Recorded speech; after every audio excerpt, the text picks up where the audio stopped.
saya seringkali diundang oleh sejumlah sekolah, karena sekolah itu seringkali tidak bisa membedakan antara pengertian pendisiplinan dengan pemberian hukuman. Padahal pendisiplinan dan pemberian hukuman tuh bisa 2 cerita yang berbeda.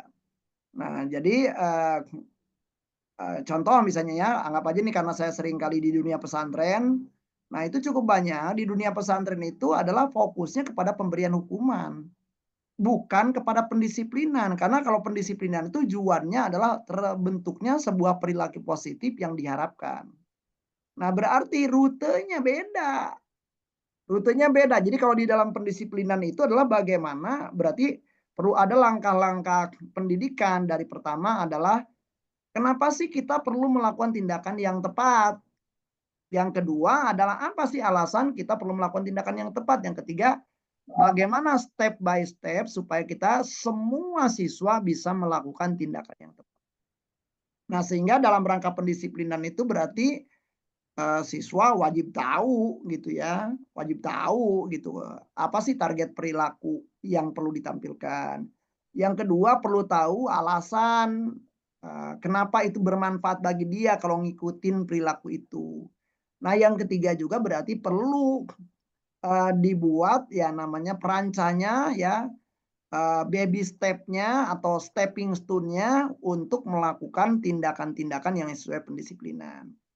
Nah, sehingga sederhananya pendisiplinan itu ada pendisiplinan retributif yang selama ini dilakukan banyak orang fokusnya kepada ngehukum, ada penelitian namanya ada juga yang namanya pendisiplinan restoratif gitu.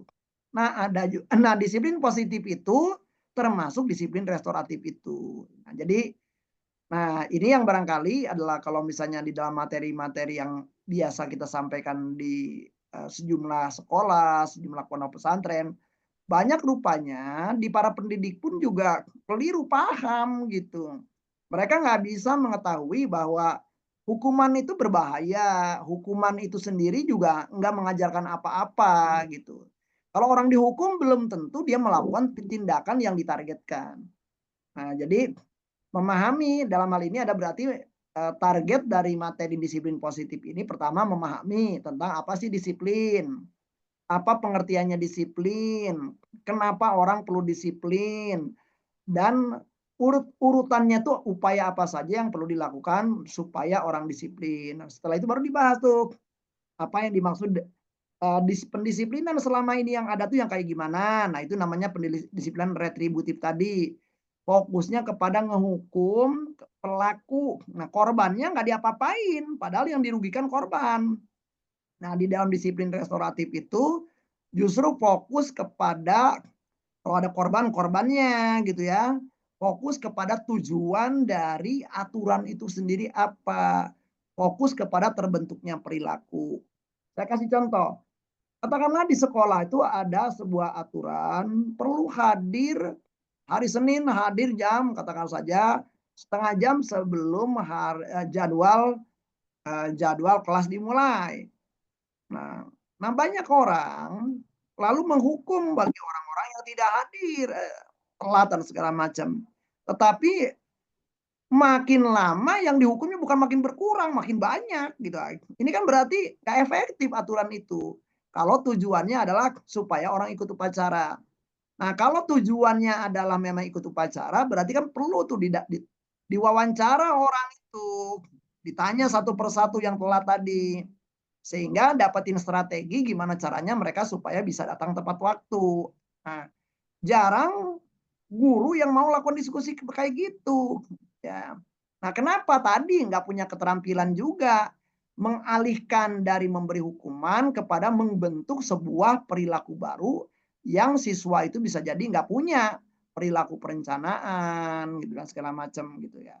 Nah, jadi ini adalah menjadi penting saya rasa di dalam pendisiplinan itu targetnya ngubah, bukan bukan nyiksa, bukan memberikan hukuman kepada orang yang berbuat buruk dan nggak boleh berasumsi orang yang berbuat buruk itu dengan penuh kesengajaan. Bisa jadi terlambat karena dia belum punya strategi yang tepat supaya dia bisa datang tepat waktu. Nah, jadi otomatis kalau orang membuat pendisiplinan positif itu dari awal tujuannya adalah membentuk perilaku baru. Berarti perlu memahami tentang bagaimana melakukan modifikasi perilaku. Ya, bagi teman-teman psikolog, perkembangan tentunya saja tahu seorang tokoh dari Rusia namanya Vygotsky. Nah, Vygotsky itu kan memandang bahwa pada dasarnya semua orang tuh bisa belajar apapun selama dia mendapatkan mentor yang tepat. Nah, orang nih, entah dia orang tua, entah dia guru, entah dia konselor, pada dasarnya adalah orang dewasa yang pernah mempunyai pengalaman-pengalaman di masa lalu, yang terbukti di masa lalu bisa berguna, bermanfaat bagi orang-orang yang lebih muda, yang belum mempunyai pengalaman. Nah, jadi harapan saya dengan adanya materi ini tuh orang kemudian bisa belajar itu. Mereka bisa belajar gimana nih cara ngebantu anak kita supaya disiplin, bagaimana membuat programnya supaya mereka punya disiplin, bagaimana mereka kemudian komit, bagaimana cara mengingatkan, bagaimana cara menegur, bagaimana cara menyemangati gitu ya supaya mereka pelan-pelan perilakunya terbentuk menjadi perilaku positif yang ditargetkan dari katakan saja tujuan atau aturan pendisiplinan tadi. Demikian itu. Nah, berikutnya tadi materinya apa lagi Bu Sofi? Pelatih orang tua pelatih emosi.